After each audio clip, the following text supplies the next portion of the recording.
ఏపీలో కూడా హైడ్రా తరహా వ్యవస్థ తీసుకొస్తామని కూటమి చెబుతుంది. హైదరాబాద్‌లో ఏవైతే అక్రమ నిర్మాణాలు కూల్చివేస్తుందో హైడ్రా, అదే హైడ్రాను అలాంటి వ్యవస్థనే ఏపీలో కూడా ప్రారంభిస్తామని చెప్పేసి కూటమి చెబుతా ఉంది. కూటమి ప్రభుత్వం చెబుతా ఉంది.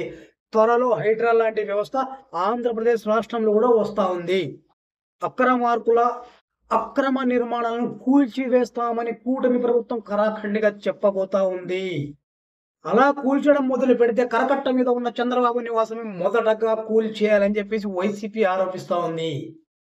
టీడీపీ మాత్రం 2019 అధికారంలోకి రాగానే ప్రజావేదికను కూల్చింది మీరే అని వైసీపీ మీద ఆరోపణలు చేస్తా ఉంది. దీనికి కౌంటర్‌గా వైసీపీ వాళ్ళు టీడీపీ అధికారంలోకి రాగానే, కూటమి అధికారంలోకి రాగానే మా వైసీపీ పార్టీలను కూల్చేశారు. మేము కోర్టు నుండి స్టేలు తీసుకురాలేకపోతే మా పార్టీ ఆఫీసులని కూల్చేసేవారు అని చెప్పి ఆరోపిస్తున్నారు. హైడ్రా లాంటి వ్యవస్థను ఏపీలో కూడా అమలు చేయాలని సామాన్య ప్రజలు మాత్రం బలంగా కోరుకుంటున్నారు.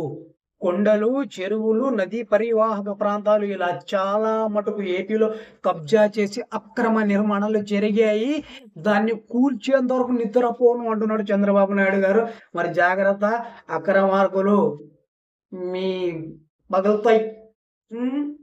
అక్రమ కట్టడాలు ఏడన్నా ఉంటే జాగ్రత్త మరి. ఏదైనా ఉంటే స్టేలు తెచ్చుకోండి కోర్టుల నుండి. లేకపోతే తప్పుడు రిజిస్ట్రేషన్లు ఉంటే మాత్రం పగులుతాయి. మీ నిర్మాణాలన్నీ పగులుతాయి. జై హింద్. ఉంటాం వల్ల.